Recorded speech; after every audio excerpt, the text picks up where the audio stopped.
Students, अब हम लोग कुछ डिफरेंट क्वेश्चंस डिस्कस कर रहे हैं जो हम लोग कह सकते हैं कि इनसे आने वाले रिजल्ट्स को हम लोग डायरेक्टली सिमिलर पैटर्न के क्वेश्चन में यूज भी कर सकते हैं। तो देखिए क्वेश्चन में हमको क्या दिया हुआ है, a particle is thrown vertically upward from the top of a tower, it reaches the ground in time t1 seconds.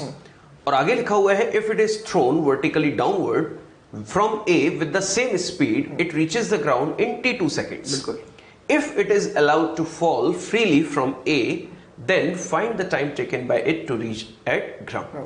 बच्चों इस क्वेश्चन को अगर हम लोग ध्यान से देखें तो इसमें तीन सिचुएशंस बनाई गई हैं जो कि इस डायग्राम में हम लोगों ने शो की हुई है।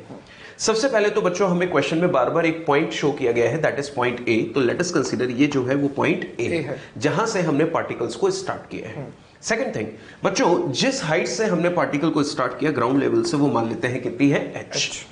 अब क्वेश्चन में बोला गया है कि सबसे पहली सिचुएशन, बच्चों हम लोग इसको फर्स्ट पार्ट कंसीडर कर रहे हैं, ये है अपने लिए फर्स्ट पार्ट। ओके। पहली सिचुएशन में बोला गया कि पार्टिकल को हमने late us consider u speed से ऊपर की तरफ फेंका। तो बच्चों हम जानते हैं कि जब ये ऊपर से नीचे आएगा तो इसका मोशन कुछ इस तरह से होगा अलोंग द सेम लाइन।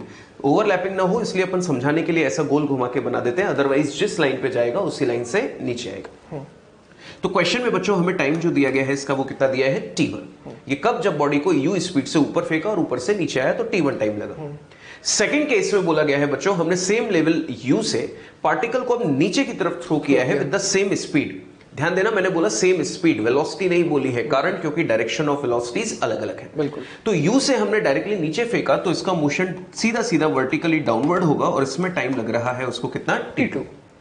अब क्वेश्चन में लास्ट सिचुएशन बताई गई है कि इसको हम लोग ये सेकंड है और ये हम लोगों ने मान लिया थर्ड, कि अगर हम लोग इसको ड्रॉप कर देते लाइक दिस। तो बच्चों अगर हम लोग इसको ड्रॉप कर देते तो ड्रॉप करने के लिए इनिशियल वेलोसिटी क्या होती है इसकी, 0। तो क्वेश्चन में बोला जाता कि इसको नीचे आने में कितना टाइम लगता है, वो टाइम कैलकुलेट कीजिए। अब बच्चों हमें t की वैल्यू निकालनी है। अब t की वैल्यू जब हमें निकालनी है तो हम लोग डायरेक्टली थर्ड इक्वेशन को थर्ड कंडीशन को हम लोग सॉल्व कर सकते हैं। कैसे देखें, अगर मैं थर्ड केस को सॉल्व करूं बच्चों तो s is equal to ut plus half a t square. Observe कीजिए बच्चों, तीनों ही पार्टिकल्स के लिए एक चीज कॉमन हमको दिखाई दे रही है, तीनों का डिस्प्लेसमेंट माइनस h है। बिल्कुल। क्योंकि बच्चों तीनों का स्टार्टिंग पॉइंट ये है और तीनों का एंडिंग पॉइंट ये लेवल है। If we draw a straight line from initial position to final position, ये एक वेक्टर हमने खींचा, तो देखिए a के रिस्पेक्ट में अगर हम लोग पॉइंट ऑफ प्रोजेक्शन इसको कंसीडर कर रहे हैं तो डायरेक्शन कहां है डिस्प्लेसमेंट की, डाउनवर्ड्स, दैट इज नेगेटिव। और लेंथ कितनी है, h। सो डिस्प्लेसमेंट हो गया तीनों ही पार्टिकल्स के लिए माइनस h। थर्ड की इनिशियल वेलोसिटी 0, तो ये 0 हो गया बच्चों हाफ, एक्सेलरेशन हो गया माइनस g और t हमें निकालना है। बिल्कुल। तो बच्चों यहां से इक्वेशन बन रही है h is equal to half gt square. तो बच्चों कई बार हमारे दिमाग में एक टास्क आ जाता है कि इसमें क्या बड़ी चीज थी जो हम लोगों को कैलकुलेट करनी है, तो फटाफट से आंसर आ गया t equal to root of 2h/j। तो हम लोग इस तरह के आंसर्स को पहले भी डिस्कस कर चुके हैं अपने बेसिक क्वेश्चंस में। पर बच्चों अब इस क्वेश्चन को सॉल्व करने के लिए हमें ऑप्शंस में डिपेंडेंट होना पड़ेगा। जब आप इस तरह के क्वेश्चन के 4 ऑप्शंस देखेंगे तो आपको जो आंसर दिया है वो h की टर्म में नहीं दिया, आपको जो 4 ऑप्शंस दिए हैं वो t1 और t2 की टर्म्स में दिए हैं, दैट मींस इन दोनों की टर्म्स में। तो अब हमारा नया टारगेट ये है कि मुझे इस t की वैल्यू निकालनी है in terms of t1 and t2। तो अब हमें t1 और t2 के साथ रिलेशन एस्टैब्लिश करना है। तो अब हम इस क्वेश्चन को कैसे सॉल्व करेंगे। बिल्कुल बच्चों इसको सॉल्व करने के लिए अगर मुझे यहाँ पे t1 t2 लाना है तो h को एलिमिनेट करना होगा in form of t1 and t2। तो सबसे पहले मेरे लिए जरूरत हो जाती है कि इस h की वैल्यू निकाली जाए। तो बच्चों h की वैल्यू निकालने के लिए अब हम लोग क्या करते हैं, इक्वेशन कंडीशन 1 और कंडीशन 2 को सॉल्व करते हैं और इनकी हेल्प से हम लोग h कैलकुलेट करते हैं। तो बच्चों हम लोग नेक्स्ट स्लाइड में इसको डिस्कस कर रहे हैं। तो मैं आपको पहले ही बता दूं कि फर्स्ट केस में और सेकंड केस में डिस्प्लेसमेंट दोनों का कितना है, minus h। Time taken t1, time taken t2। इसकी इनिशियल वेलोसिटी u अपवर्ड्स और इसकी इनिशियल वेलोसिटी u डाउनवर्ड्स। तो अब इनको हम लोग डायरेक्टली यूज कर रहे हैं अपनी नेक्स्ट स्लाइड में। ऑब्जर्व कीजिए, सबसे पहले बच्चों कंडीशन 1 को हम लोग नोटिस कर रहे हैं। कंडीशन 1 के लिए s is equal to ut plus half a t square. बच्चों डिस्प्लेसमेंट कितना होगा उसका, माइनस h। इनिशियल वेलोसिटी बच्चों अपवर्ड थी, बिल्कुल, plus u, that is time t1।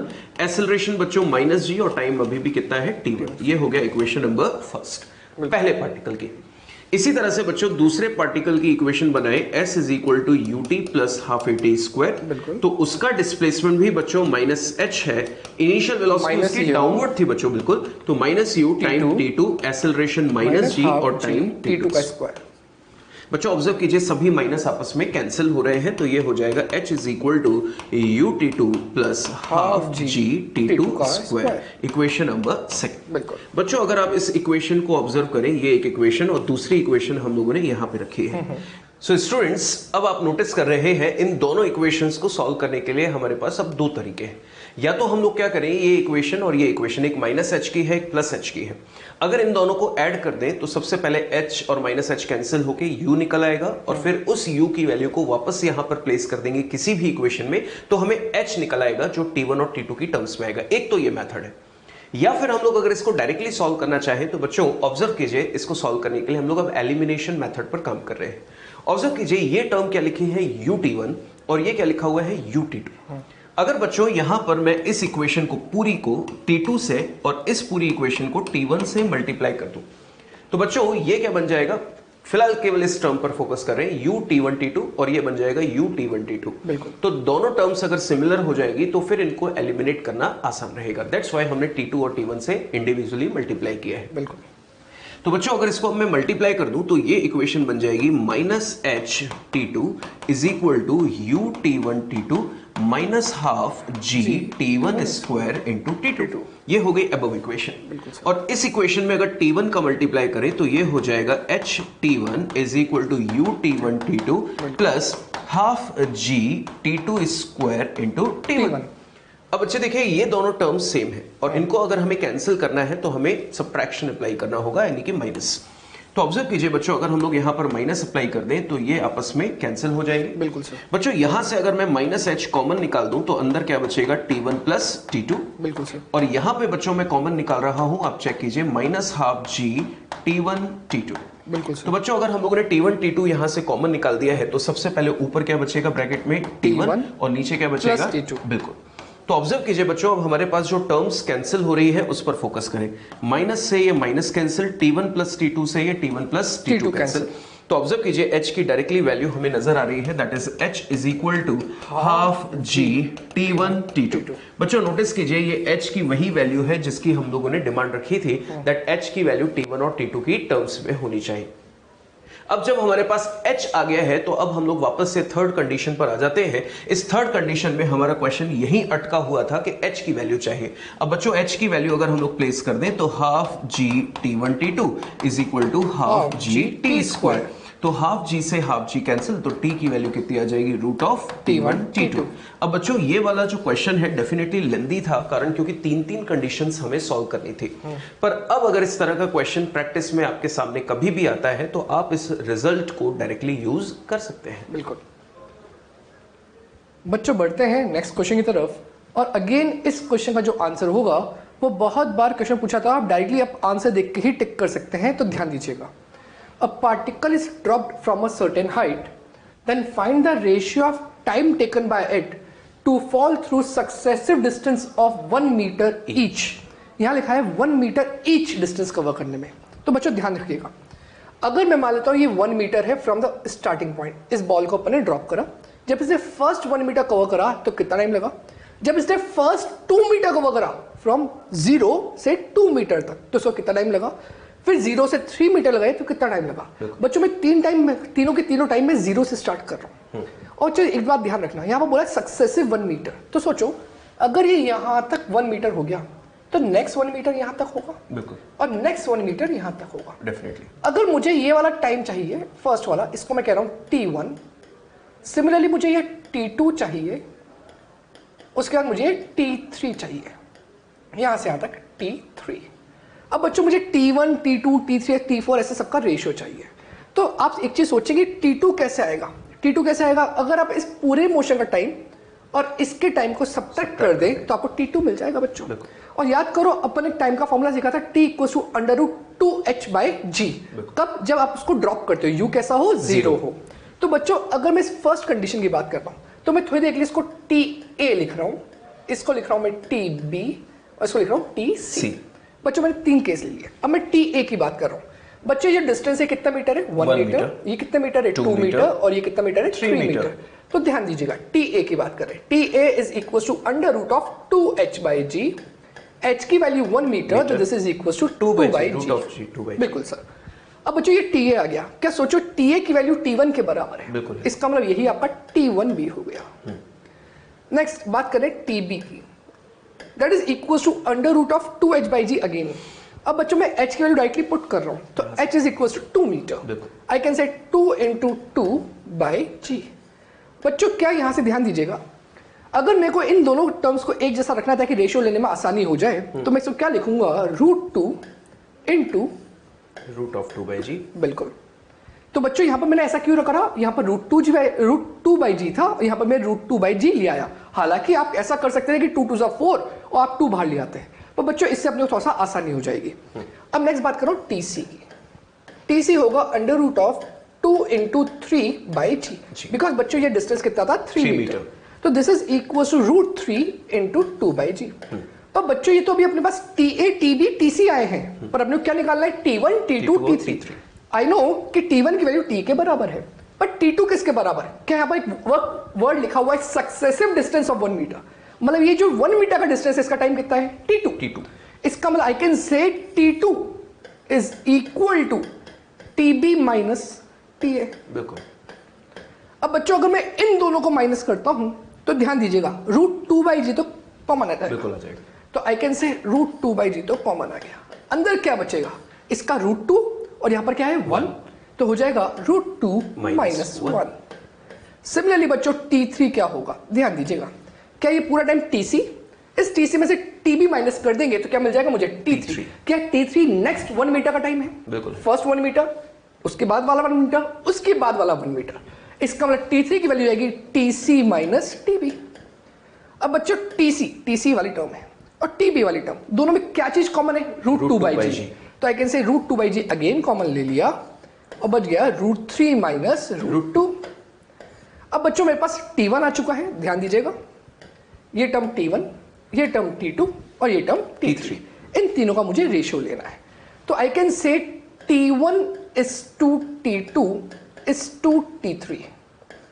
अगर बच्चों इन तीनों का रेशियो लेते हैं तो T1 की वैल्यू √2/g है, T2 की वैल्यू √2/g √2 - 1, T3 की वैल्यू √2/g √3 - √2, तो क्या तीनों में से √2/g √2/g कैंसिल हो जाएंगे, जब कैंसिल करके यहाँ पर क्या बचेगा बच्चों, 1, तो आई कैन से 1 is to √2 - 1 is to √3 - √2।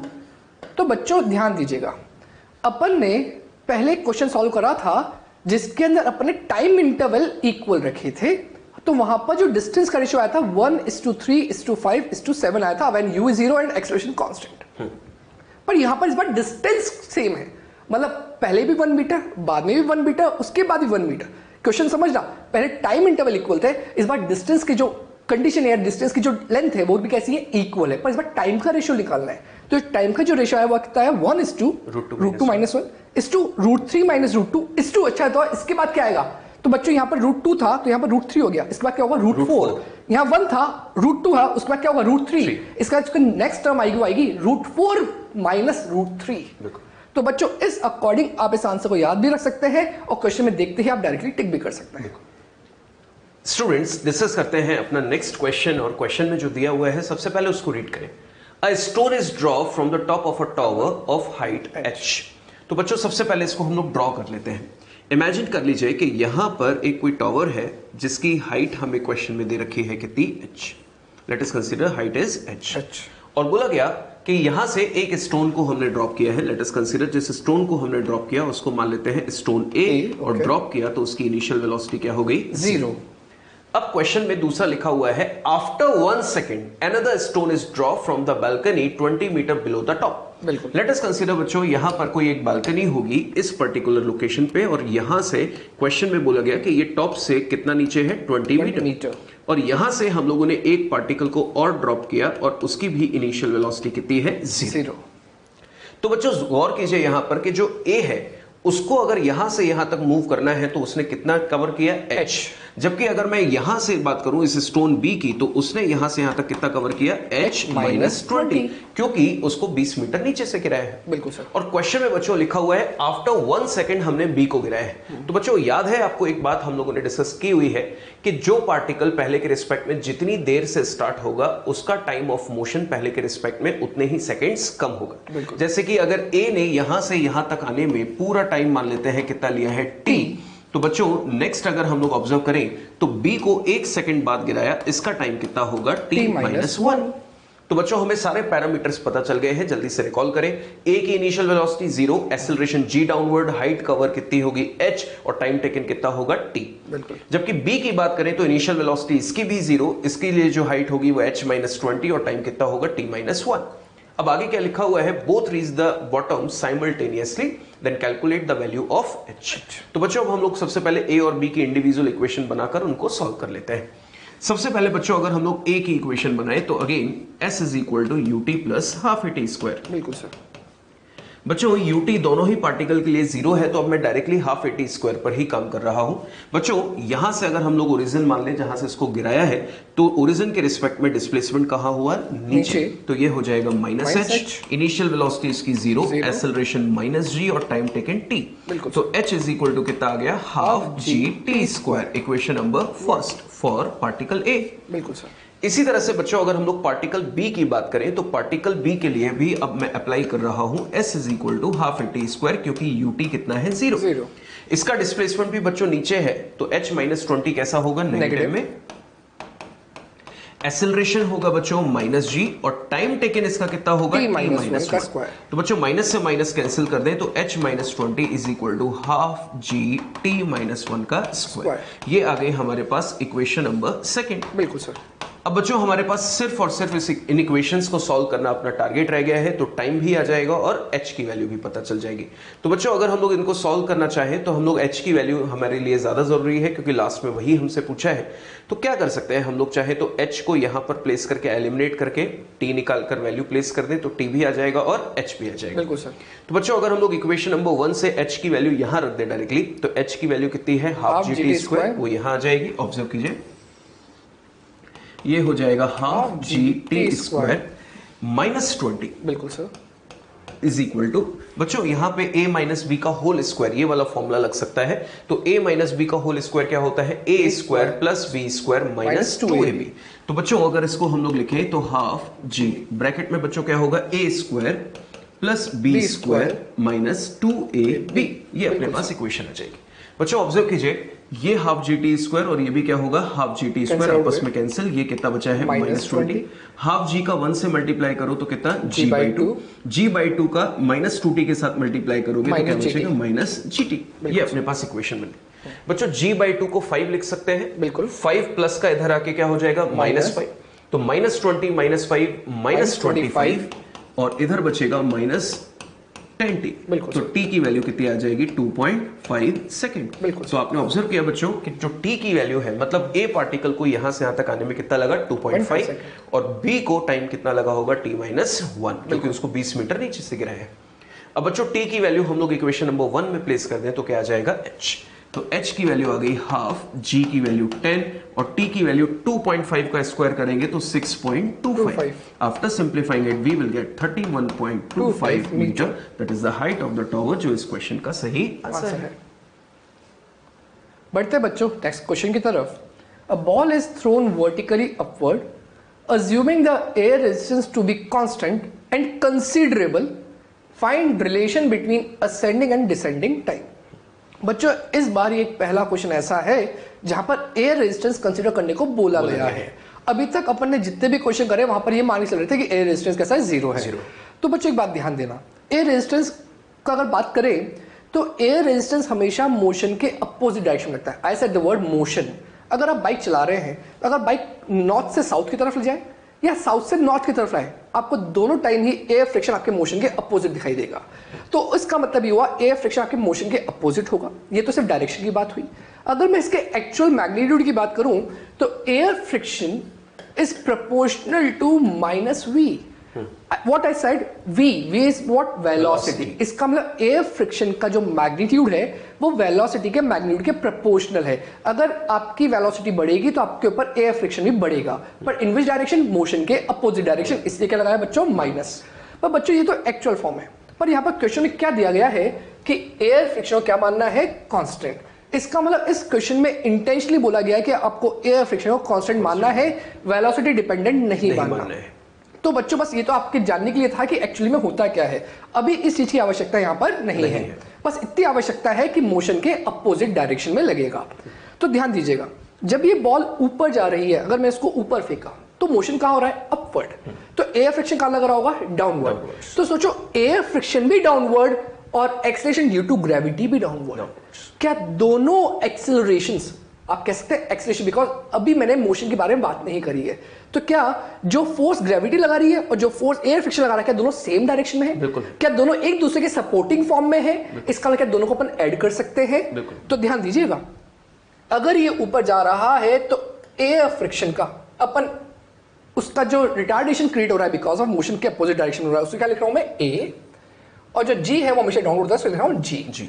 पर क्या दोनों सेम डायरेक्शन में है? तो इसको मैं नेट फॉर्म में क्या लिख सकता हूं, a net is equals to g plus a. तो बच्चों अब मेरे लिए यहां पर नेट एक्सेलरेशन हो गया जी प्लस ए, और मोशन के अपोजिट डायरेक्शन में हो तो मैं इसको रिटार्डेशन बोल दूंगा। तो ध्यान दीजिएगा, अगर मोशन नीचे हो रहा है, डिसेंडिंग मोशन है, तो बच्चों मुझे मालूम है कि जी तो हमेशा ही नीचे लगेगा।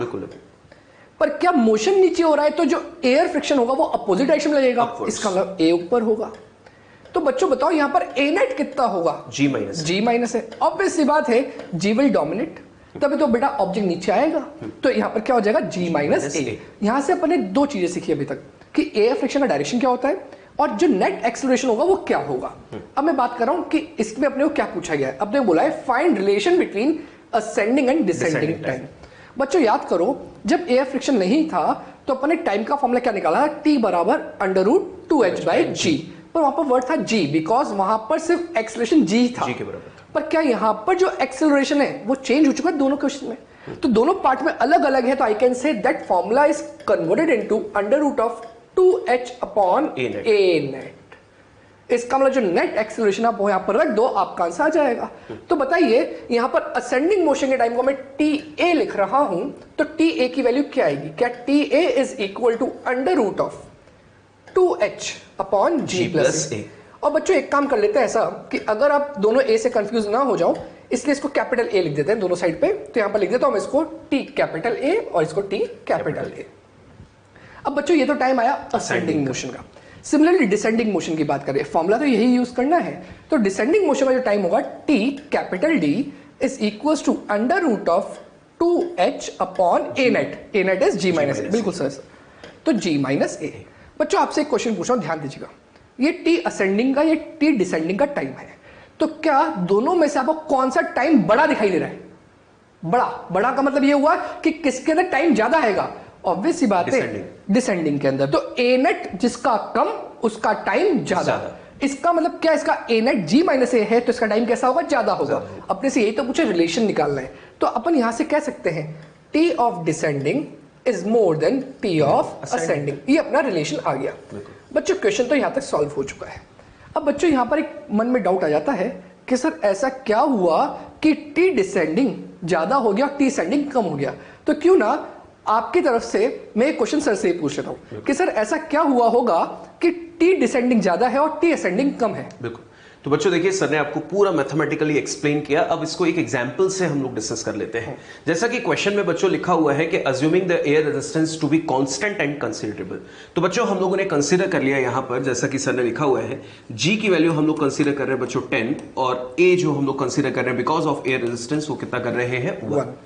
तो बच्चों अगर हम लोग नोटिस करें तो यहां पर अगर g प्लस ए की वैल्यू रखी जाए तो 10 और 1 कितनी हो गई 11, और यहां पर g माइनस ए रखा जाए तो 10 माइनस 1 इज इक्वल टू 9। तो बच्चों आप नोटिस कीजिए कि जब बॉडी को ऊपर फेंका जाता है किसी भी वेलोसिटी से, तो पर सेकंड उसकी वेलोसिटी कम होती जाती है। बिल्कुल। तो बच्चों अगर हम लोग ए नेट ले रहे हैं 11, वो भी डाउनवर्ड डायरेक्शन में, और मानकर चलिए बॉडी को ऊपर की तरफ फेंका है, तो बॉडी को जब हम लोग ऊपर की तरफ फेंकेंगे तो एक्सेलरेशन जो उसके मोशन के अगेंस्ट है वो कितना है 11, मतलब पर सेकंड उसकी वेलोसिटी का मैग्नीट्यूड 11 से कम होगा, जबकि नीचे आते टाइम उसकी वेलोसिटी का मैग्नीट्यूड पर सेकंड सिर्फ 9 से बढ़ेगा। तो देखो कम होने की रेट ज्यादा है, तो उसकी वेलोसिटी जो अपवर्ड डायरेक्शन में है उसकी कम होने की रेट ज्यादा है, तो अपवर्ड मोशन जल्दी जल्दी खत्म होके 0 हो जाएगा। बिल्कुल। और जबकि नीचे आने की अगर हम लोग बात करें तो वेलोसिटी का मैग्नीट्यूड 9 से बढ़ रहा है, बिल्कुल, मतलब वेलोसिटी के बढ़ने की रेट कम है। तो घटने की रेट ज्यादा थी और बढ़ने की रेट कम है, तो पार्टिकल को नीचे आने में कंपैरेटिवली ज्यादा टाइम लगेगा। बिल्कुल सर।